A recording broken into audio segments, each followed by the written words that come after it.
Welcome in, everybody. This is Scrollies Live. We've done this once before, but this year there's a little bit of a twist. To my left here, a whole handful of panelists. This is going to be pretty crazy, pretty chaotic, and we're going to start actually over here to the left and go around all the way to Squad Cobbler. I don't know if we have the people behind us, but first of all, hello, it's me, your host tonight, Team Ratnado, or Rat, if that's what you want to call me. Thanks for being here if you're live. Kind of a big deal that we got this to happen, and to me, one premiere event, I've had a lot of fun. Here with me, we have shout out DM Wife 26. Please go follow her because she will do another stream at what, 30? Another Pac-Man stream at 30. Are we making that promise? We'll make that promise. Perfect. Shout out DM Wife 26. She's my lovely wife. I am the dreaded DM. I love Dungeons and Dragons. That's kind of my thing. Hi, I'm Shraxa. I'm on Twitch, twitch.tv/Shraxa. That's it. Hi. Hello. My name is Sammy D, aka Samsonite_D on twitch.tv. I am a big fan of platformers, the role-playing games, the fighting games, and I also play some piano from time to time, and I'm happy to be here. Hi, I'm RelientKFan. You can find me streaming at twitch.tv/LithicBoys. I stream many things, and I like RelientK, if you couldn't tell. Hello, I am known by my username of FruityHuggest419. I moderate for Samson ID, and I used to stream, so I have some knowledge of that. Hello, I'm Crashing the Boys, aka Cass. You might have heard me on last year's live Scrollies episode from Ratcon, and I used to study Dubatine, who was a streamer, so I'm very knowledgeable about their streams. Hi, I am Jason, also known as Pluviophilian, and I have no interest at all. Hey, I'm CodeSynth. Like playing Kaizo on Twitch, CodeSynth. Like making videos for my friends. That's about it. CodeSynth, who you may know from the episode with CodeSynth. I am Squat Cobbler, DK Revolutionist at heart, Twitch streamer, YouTube Let's Player, Ratcon attendee. Thank you so much, co-host Squat Cobbler. We're going to get into this. Our topic for this Scrollies is going to be playing playthroughs, playing through a game as a streamer. What have you found about it? What do you like about it? What is your experience? Out of here first, who's working on a game right now? Oh, yes, please. Right here. I was just going to say, during the time that, I streamed, I exclusively did blind playthroughs up until my on-stream death. It was really exciting because I was playing itch.io games, which it's like everything is permissible, so it's just like a lot of broken games, a lot of weird games, a lot of just awful games. So because I just played them at random and decided I was going to muscle through and see it to the very end, some really bad experiences happened. But there was joy in the bad experiences too, because it was like, this is painful, but it's fun. Shout out Shadowcut. Shout out Shadowcut. Just the two of us, you and me, RK fan. Indeed. Can we clarify what we mean by blind streams? Because there's a couple of different versions that could be. Is it a game that you don't know anything about at all? Or is it a game that you know kind of what it's about, but you just haven't played it? I mean, that's what we're talking about a little bit too. And I would define it as a game like you know nothing about it. You've never played it. Maybe you've never even seen anything out of it except for it's a good game. But I think it can also stretch the other way. In my opinion, it's maybe a game that's new to you. Maybe you've heard of it through the grapevine. You know some key moments. Maybe you know nothing at all. But for yourself, it's your first time delving in, your first time playing it. Brand new experience for you. It's a different experience. Like if you were going to play, say, Star Wars, the new Survivor game. You've heard of it, you kind of know what it's about, and if you go in and you haven't played it, then that could be considered going in blind if you've avoided all spoilers. However, it could also mean that somebody just told you about a game and you know absolutely nothing about it. You don't know anybody that's really played it. You don't know anything about the game at all, even like what genre it is. That could also be a blind playthrough. Yeah. I will say that, like, especially specific on this is something that I haven't really ever done. In that definition, all games then you could count under this. So I don't. When I pick a game and I'm playing it on there, it's like it's months ahead of that I finally decided to play the game and found the time for it. In my mind, as a general overarching view, I would say blind playthrough is a game you have not played before and a game you have not watched a playthrough for.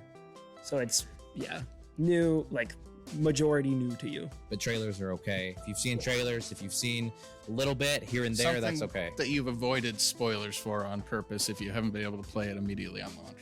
Or hope to, at least.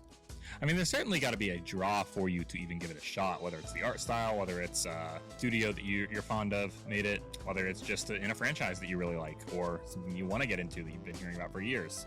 There's hardly ever a chance where you just randomly pick a game out of a hat, unless you're playing Sqadnado bundles, that you know absolutely nothing about it before launching it, before starting it. I guess we could talk a little bit about what draws us to give new games a shot, whether it's new or old to us, whether it's a brand new release or it's been out for years. I like cute games. If it's cute, I mean, well, it doesn't matter if it's like new or old to me. Like I can think of a game that I played. It was on the Nintendo Switch Online. It was Kirby and the Crystal Shards. Yeah. That one. Nintendo 64. Yeah. And I saw it was on Nintendo Online. I was like, oh, why not? I'll give it a try. Kirby's cute, so that's why. It checks out. That's why I played it. Yeah. So that's what it was like for me. That's why I played it. So I haven't done like a blind stream or whatever before, but I think for me the attraction to try out a new game one is obviously a referral by a friend and potentially the difficulty. For example, Baba Is You. I played that today for a couple hours and yesterday for a few hours. It was something that Crash said about it being like super puzzly and like it like made you cry because it was so hard. And now I was just like, all right, I gotta give that a shot. Like the challenge of it, like, oh, this game is difficult, attracts me personally to try out a new game. Now, granted, with that being said, it also has got to be manageable. Like, I know like Dark Souls or something like that is a difficult game. There's so much content like behind that it's so surmountable that I don't even want to give it a shot, even though it's like challenging. Yeah, it's just so much content. I'm like, I just don't have that kind of time. Now, Baba Is You is difficult, but it's digestible, if that makes sense. I think there are two things that I notice is that one, doing a first time playthrough, blind playthrough, it can really open you up to, especially if you know going in it's a shorter game. You're like, okay, well, I have this big stream planned out that's going to take a couple weeks, that afterwards, but I did a little something in between the two to break things up, and it kind of gives you the opportunity to go into different genres that you normally wouldn't play, especially if like people in your chat are asking for it and say, you gotta play this. And a lot of times I've seen people are like, hey, I didn't think I liked this genre, but I kind of do. Give me another recommendation. And it really gets people opening up their gaming habits and tastes. And not only that, but like when you're not just playing the same game on stream, but when you're mixing it up, always doing something new, because if it is a blind playthrough, it's always going to be a new game. You're not, going back constantly. New people come in too, because they like just looking for people to watch. They see your plan, you just start talking about it, and there's a real way to form connections there. So that's another really cool thing about doing something new. I think that's huge is like, how you watch, movies because they were recommended to you by a friend. It's the same thing. It's like, hey, this game is really good. You got to check out this game. So you check out the game, and then you go down a rabbit hole. Now you're a Kingdom Hearts fan. Wow, I like Kingdom Hearts 1. Now I like Kingdom Hearts 2. Things are cute. So to each of your points, right? So cute and like watching a movie for the first time. You broaden your horizon. You get out to new genres. One big thing for me is like, don't play two really long blind games back to back. You're just going to burn yourself out. So like on the streamer's front, like playing a short game in between your long game, that's going to make your streaming brain a lot happier, because playing the same game for about 3 months can really tire you. It's kind of like watching back-to-back Scorsese films. They're really long, and they're going to burn you out. Irishman was like 6 days long, I think. Days. Similar to that. The Killers of the Flower Moon is 7 days long. There you go. Buckle in. I've done a couple of, I guess, blind first playthroughs on stream. I guess the most recent one I did was Mario Odyssey earlier this year, which is something I've been wanted to play for years. And I was like, you know what? I'm long overdue. It's like 6 years old. Why not? It'd be fun to stream. Very, very glad I did it. It was a blast. Sam was talking about how good it was. It was very, very fun. Probably the most fun game I've had on stream. The other one that comes to mind in terms of semi-blind playthrough in this case is Getting Over It, which I had seen like some stuff, but it was like 8 years ago, so I didn't remember it. And that game is like, depending on your personality, like one of the best games you could ever stream. When I went back and was like looking at the VOD, making like clips, I realized everyone's like, oh, it's so stressful watching. And when I'm playing it and I had people in the chat, I was like, this is like kind of like, it kind of put me at ease. And when I did fall, I didn't feel that bad because I had people there like kind of cheering me on. But when I watched it and I didn't have that sense of control, it was kind of miserable. So I get it. But it's kind of fun to experience and sometimes suffer through a game for the first time and have people alongside you for that. So I think a good way to describe it is like the first time you played a Pokemon game and you had to go into the cave and you had no idea what you were doing and you just had to feel your way around until you found that exit, you know, and it can be an experience that is totally new, or, you know, one that you have like a shred of information on and you're just kind of following the breadcrumbs along. Mm-hmm. Following up on what RK-Fan said, how do you guys feel about the community aspect in a first-time playthrough, going through a game that you've never experienced, but maybe a number of your chat has, or maybe even bringing in new viewers that love this game, that are there to live vicariously through you, experience it for the first time? Exactly. I mean, that's how I met you. That's how I met Zach with Final Fantasy X. Now, that wasn't a blind playthrough, but like there is a beauty to, like, I would say not being in the retro category and actually just being in the game category, because here comes two people, like either people that are really try hard, they really want you to know how to go left, right, up, down, the backseaters. But then there's also the people on the flip side who are just super passionate and excited to share that with you. It's one of the best things is like sharing a cutscene with a community, sharing that cutscene and having like an emotional moment and sharing the credits. My favorite thing in streaming blind games is seeing those credits roll and everyone claps when it's all over. Like when the movie theater and the lights go up after the movie's over, we all clapped because we liked Marvel Endgame, whatever, you know. It was a big moment. It's similar to that when the end credits roll and your chat just goes GG, clap, clap, everyone's A crying. wave of relief washes over you. It's over. You know, in one way, they're like, okay, what's the next game? We're really bored of this game. Let's move on to the next one. Come on, chop, chop. What's next? Going through a game and going through a shared experience with your community creates that connection that's difficult to do online, right? Because we all come from different places, right? We've all played different games, but to be able to go through a game we've never played before with our community that has, it creates this connection. It brings us from wherever we are right to them. And so I think like when I watch people play games that I've played before, I'm like, oh, I'm so excited they're about to get to my favorite part, or oh, I'm so super excited that they're gonna discover this, or they've never played this before, so they don't know this twist in this story or whatever. And so it creates that bond and that kind of camaraderie within your community, being able to connect with your community that way. It's like we got through this together. You know, you got to see these organic reactions that the streamer is having to everything that is going on around him, and it's so much. You got to discover the things that I discovered. And like a beautiful chaos, you know. Awesome. Follow-up question to that. How disappointing is it when somebody spoils something for you? Extremely. Banned. Yeah. I will say, like, one thing about that and spoiling is, I always say this to people who are like, no, like, be so careful of it, is like, to me, spoilers are not great. But part of it for me, I'm like not too worried about it for myself, because I like to see how we got there. Like that, the context of it, how we got to that point almost is like better to me. But I haven't had that kind of an issue myself. It's good etiquette to not just go in there and like blurt out what's going to happen 5 seconds from now, because then it totally deflates the entire experience.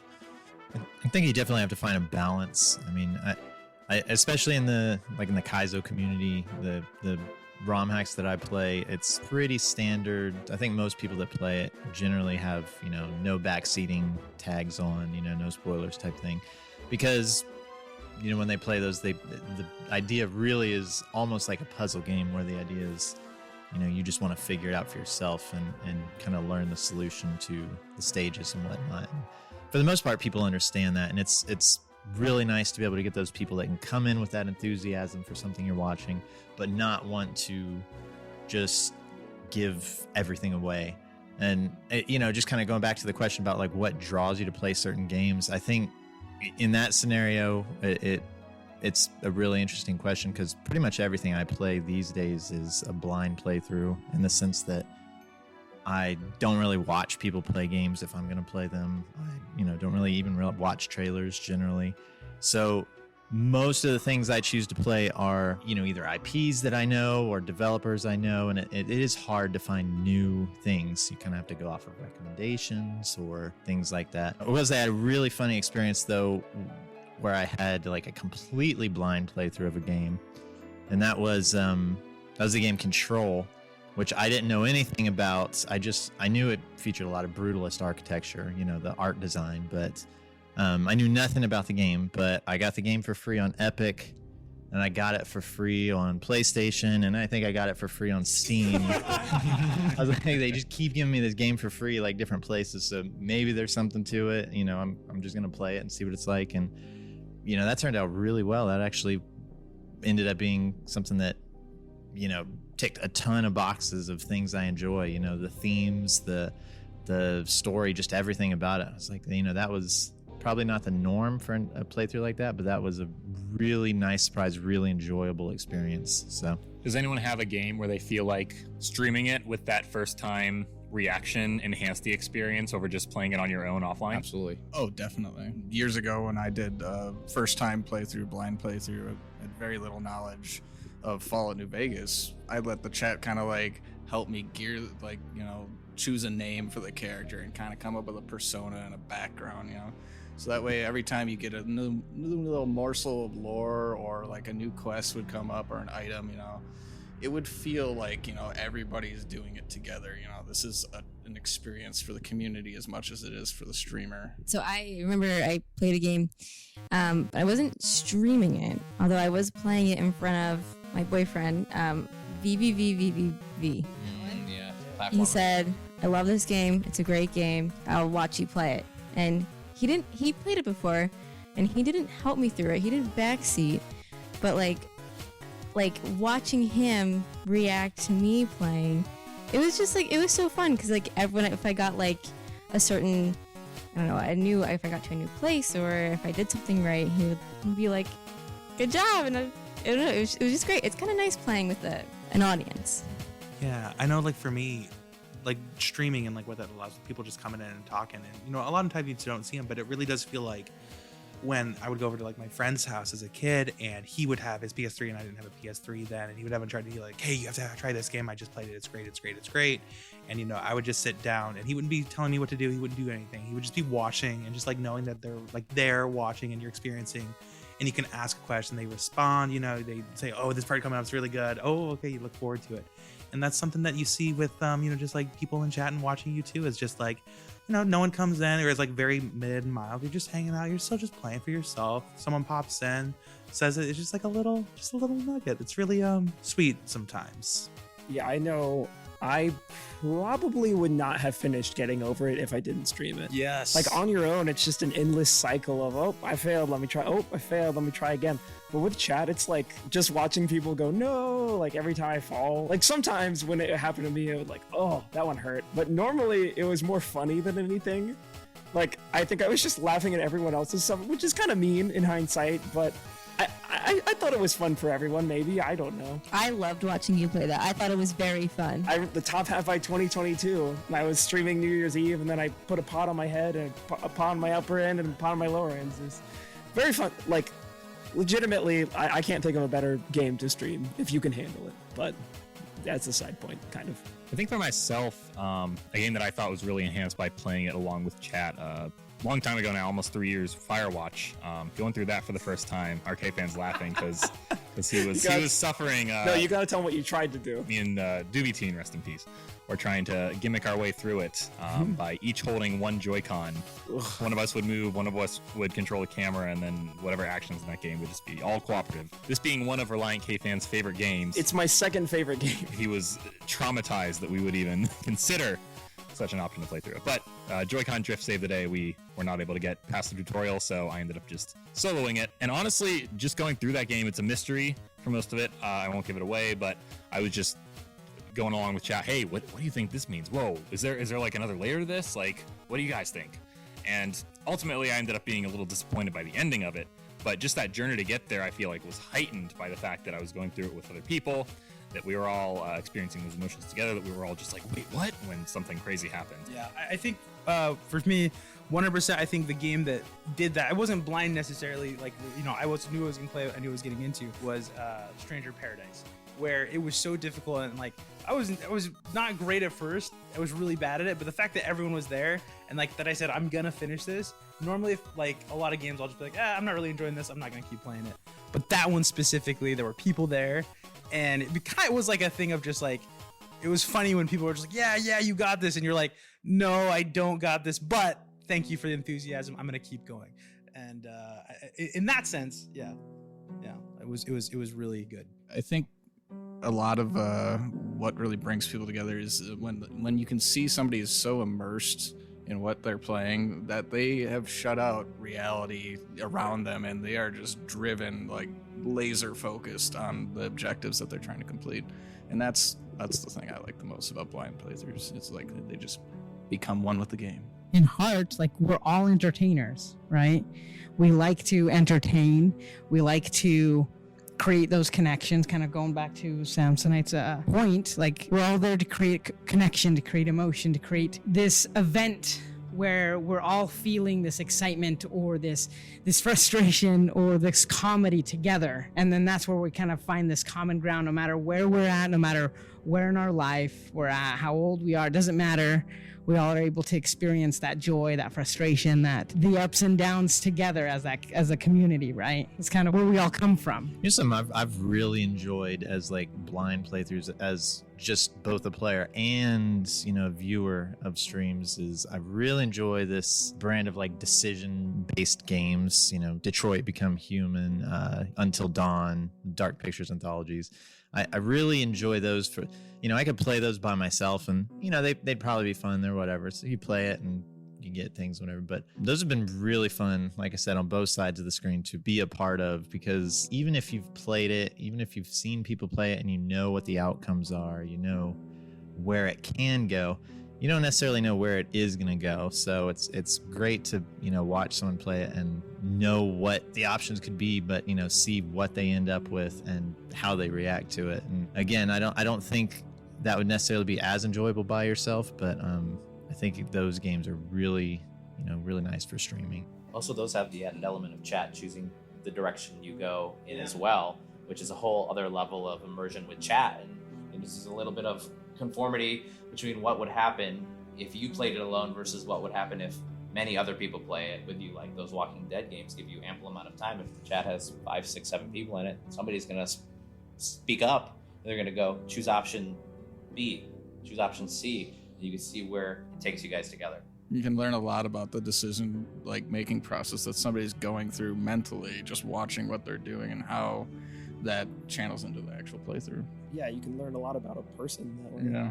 I think another thing that just kind of dawned on me is because we're talking about games that we enjoy playing. Like I've played a lot of games, and right after like a game I really, really enjoy, what is the first thing I want to do?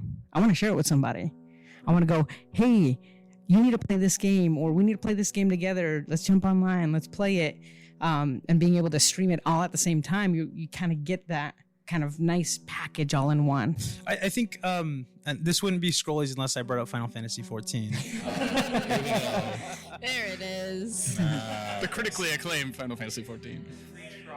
I've always wanted to play that game because there was always like this huge community behind it, and they like come in and they support so many people I've met through that. And there's somebody I've never met. The first chat, they'll jump in, and it's like they were looking for this part. Those of you who know the Endwalker, there's a part, someone came in with the name of a very important character and like never seen him since, showed up, they watched that, like, they must just go through all of the streams for anybody at that point. But that and like just so many other moments, it's really cool because like then specifically in that case, there's phrases, there's jokes, there's like so many things like that. And I don't know, I guess that's why people, to me, that's whenever I go watch content, whenever I'm watching someone else react to something like for the first time. I love on YouTube when you can see it, when you could like, you know, you're scrolling through and like a compilation or their playthrough, and you can see now most played, and you're like, oh, I know what happened there, I know what happened there. Like you could just go straight to it. I just would be remiss if I didn't say that if you wanted to try Final Fantasy XIV, there is a free trial, no time limit, all of A Realm Reborn. Sign up today, play, join that choo-choo gang. Love you, choo-choo gang. Love you, choo-choo gang. when I stream, like rarely a blind playthrough is my favorite thing, like ending it or whatever. Usually it's just more organic, crazy, wild moments. But that's just my go-to. But as a viewer, as watching, there's nothing like, I think like some of the best moments of watching people stream is when it's like, 11 o'clock at night or something, and someone in the chat just posts, I think you can beat it tonight. Yeah. And then you're there for the next however long it takes. It doesn't matter. And you see those numbers slowly start to dwindle, Hey, I got work tomorrow. I got to go to bed. Hey, good luck, man. I'll watch the VOD later, whatever. But when you stay and they're just struggling and it's like a final boss and they just keep dying and dying and dying or whatever the challenge is. But the moment those credits rolls, and it's just, that is top tier. Especially, it really only matters when it's a new game, because if they played it before, who cares? It is that first time element. Reminds me of your 24-hour streams, right? Yes, exactly. Yeah, it is a blast watching people process all of those new things. So what's blast processing do?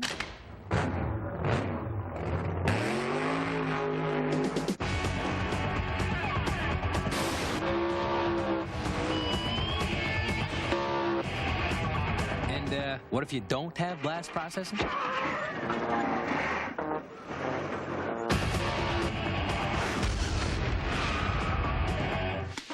Is this a phenomenon? How long does it take for a speedrunner to show up in the game you're playing? Is that a phenomenon anyone else experience? Because it's always me every time I strike into a new game. Within like 20 minutes, oh hey, yeah, I speedrun this game. Cool, that's great. Yeah, this part is really hard to speedrun. Cool, man, that's great. I have no idea what you're talking about, but I'm going. Yeah. I can think of a couple instances that's happens to me or someone else streaming on Pick Boys. Like there was a time we were streaming Star Fox. Yep. And then like the number 1 or number 2 like Star Fox speedrunner is like, oh yeah. I'm like, oh, do you play this game? Like, yeah, I speedrun it, and then it just kind of comes out.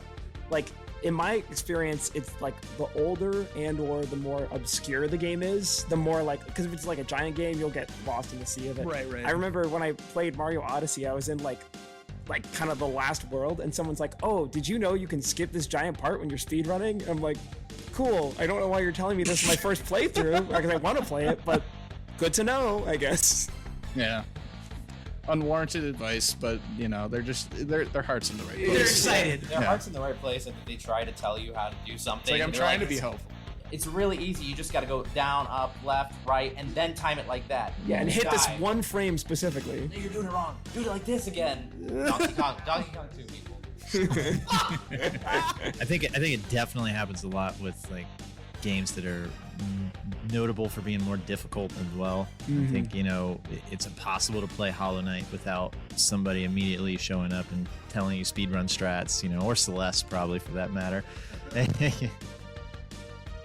have a follow-up, but Kaizo specific. How neat is it when you're playing a hack and the creator just comes in your chat? That is, yes, that's not something you run into a lot of other places. I mean, maybe if you play like fan games and things like that, but yeah, it's a beautiful moment. Yeah, it feels amazing, especially if it's somebody that's well known and you feel like this guy that has thousands of viewers or whatever that made a hack, and you play it and then they just show up and watch it, and it's like, that's very cool. It's even cool too when they don't say anything. I have had moments where I just like look at the viewer list and chat, and I see those people's names, and it's like, that's cool. They're just sitting back there and watching. Yep. There was one time I played a game, a demo off of itch.io called Anemoyapolis. And I remember the creator for that showed up in the chat, and it was like he was still making it, and so I was like giving feedback. It was really cool. That's awesome. Yeah. Great. Hey, let's go around really quick and just give a brief, summary of one of the games we played, positive experience, and what it was. Man, I guess I would have to go back to my old Halo days. Just good classic Halo. Being able to get together with my friends and my best friend and just play the night away, or play through it all in one night, or buy the new Halo and then just go home, have a sleepover, and just play it all night long. Like, yeah, just the sun comes up. Those are fun times. Like, yeah, I can remember the games and I can remember the levels and all that stuff, but just that, again, shared experience. Like that was just super fun just to hang out, kick back, and kill the Covenant, you know? Things you can't buy, you know? Just the joy of being able to share that with your good friends, and like you carry that through the rest of your life. I will say, my first ever Pokemon game, Pokemon Pearl, my brother and my sister, sitting right there, just my sister, Mooncat, they had the game first, and I never really watched them play the game. But then they're like, oh, you should get this game, it's really fun. So I got the game. I didn't really know how to play it, but I just remember me and Mooncat and sometimes our brother, we would just all go in like the little underground area, and we would all just run around, just laughing, having fun. And like, even though I didn't finish the game until 12 years later, I think just the whole experience was just fun, like just playing through it, and then my siblings laughing at me because I'm so bad at the game. But like, it's just like the whole, it was just a lot of fun, just that game specifically, and I have so many memories about it. And then finally, once I beat the game in 2020 with Mooncat's help, how amazing that was, and how like we just screamed at the top of our lungs. I woke up my dad, but it was fine. But like, it was just great. You just finally playing had that. the closure you needed. Yes, exactly. It was Mind great. you, she had all the money in the world and had like what? 2 potions. 2 potions and like elixirs and revives and like such minimal. And I was like, why didn't you get this before you went to battle? Yeah. It's a learning experience. Yeah, lots of great experiences. I've done a lot of blind playthroughs. I feel like I've seen it all. A lot of bad experiences, Undertale community. But a lot of good experiences, and I would say Final Fantasy X, but that was never blind on Twitch. That's where I met a lot of people. Yes. But the winner of best community goes to the Zelda Ocarina of Time community and the Breath of the Wild community, just for being like the sheer amount of joyfulness the Zelda crowd has. Like, they're just so happy to help. They're just so happy. I mean, there's some people that know everything about it back behind us, and I mean, I bet a lot of people. Shout out to Danielle in chat. She came from Breath of the Wild. There's a lot of good people in that community. That's my favorite. Zora's very helpful. Zora, Legend of Zora. I mean, the list goes on and on and on. I've already talked about it, but for me, favorite blind playthrough on stream would be Getting Over It for sure. It was many a stream that it took me to get through there, and slowly but surely I got better at it. I remember McButcher being in there and always saying, "Hey, RelientKFan, you know what they say? Oh no, McButcher, what do they say? If at first you don't succeed, try again." And that was encouraging. If not, sometimes a little aggravating after I fall, but very fun time. If you stream, can't recommend playing that game enough. Digging back into some really old memories before I stopped streaming. I think my favorite blind playthrough was actually a requested game by somebody that had saved up enough channel points at the time, or actually it was through the bot I was doing that, so they had requested that I play Bully Scholarship Edition. And me being kind of a Rockstar fan, I always wanted to play that game, but I'd never tried it. So doing it as a first-time playthrough from start to finish, I think it took me about 14 hours, but I mean, it was such a wild ride, you know, because I had heard so much about the game, but had never given it the thought of day being like, oh, well, I like Grand Theft Auto, and this is a little bit more timid, but, you know, you kind of start just, like, finding all these little details and tidbits about, like, the game and, like, things that the developers put there for you to kind of chuckle about later, like, all the little mini games and, like, the carnival games were super fun, so I think that was what, you know, stuck with me is, you know, everybody in chat got to watch these little things happen at a time, and it was just a whole journey. I think my favorite blind playthrough experience was this itch.io game called Shadow Cut.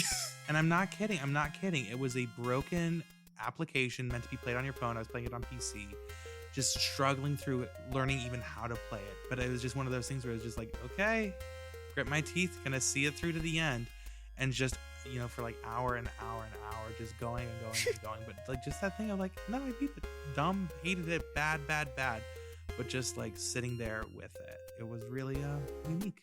It brought some of us a lot closer to Grover Washington Jr. and Bill Withers. And I think all 4 followers of that category on Twitch are on this podcast right now. That's the real con, the Shadow Cut con. That's what brings us together. My favorite recent blind playthrough was Stray. Oh. I went into it intentionally blind as I could be, and you play as a cat. I am an animal person. I love animals. I've had tons of them throughout my life. I really like cats, so it was just amazing experience. And there's certain things that it's like little small things that cats do, and you just stumble across it in Stray, and you're like, wow, that was amazing. It's like I'm not going to give spoilers, but there are, cats have certain behavior, and that behavior was like put in as like an Easter egg that you could just find, and it was great. It was really one of my favorite games. I hope they make another one. Pressing triangle to meow is just perfect in that game. Yeah. Well, I already mentioned it. I guess I could just reference it again. But I think my favorite blind playthrough of all time would have been playing Control. I did already talk about that. I didn't play it on stream, so there's no record of that. But I think probably my favorite thing I've played with an audience would be Detroit Become Human. It was definitely a fun experience to play with somebody else, and have some input, just kind of go through the journey. And there's some dry parts of that game, so it's nice to have some chat and whatnot when you're pushing around dumpsters and whatever. The other thing that really made it a memorable experience was being so good at all the QTEs and just making Marcus amazing, but then being so bad at decision making that I still ended up killing all the characters at the end of the game. So that was a fun experience to just feel that shame, and much to the enjoyment of everybody watching. As for myself, regrettably not a full playthrough streamed, but Metal Gear Solid 3 Snake Eater, The Virtuous Mission. I played that in full on stream, and for one, the game was such a step up in terms of gameplay from the ones that came before, where you had camera controls, where you had to rely on multiple different forms of radar and not just the Soliton. And nonetheless, I was still horrible at it, but being able to play that along with chat, and distinctly, I always remember this, I was in the process of signing off as the mission ended and the title started to play out, along with Snake Eater, the song.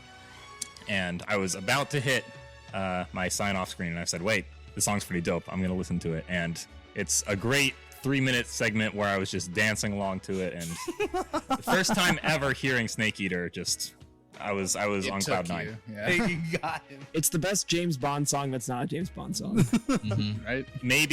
Maybe I will have a second chance to play that for the first time in full. I personally would love to see that. You're going to have to put the headband on, though, He has one. Solid Squad. Infinite ammo. I think for me, I'll just put mine in there. Like Bendy and the Ink Machine. Didn't know anything about it. Shout out Scorpion. He was one who wanted me to play it. And that was one where there are still like people I follow who only play that game. They only stream that game. They only watch streamers playing. So I haven't, they haven't been in my chat in a year or two now. But that's okay. I like to go and talk about it because they're just like so passionate about Bendy and the Ink Machine. And for whatever reason, that's a game that people are like that. And they love it. They love it so much. And it was a good experience because they like to see, they knew when I was gonna get scared. Sometimes they ruin their own fun by being like, "Oh, here it comes." Well, we're gonna end that here tonight. Thank you so much, everybody here. These people are all here because we love having you here. You're great. You have great opinions, and we're glad that you came to not only just Ratcon, but that you're here for us for this Scrollies. Thank you so much for being here. We appreciate it. You've made this a really good experience. I am Team Sqadnado of the Scrollies Sqadnado, here with my co-host, Squat Cobbler. Hey everyone. Had a really great Ratcon. It's been really great to meet a lot of these people for the first time and reunite with others since last year. Incredible. Well, I'm going to ask DM Wife to give the bye here. I do a bye. So we're going to say, all right, thanks for listening, and we'll see you next week. Bye.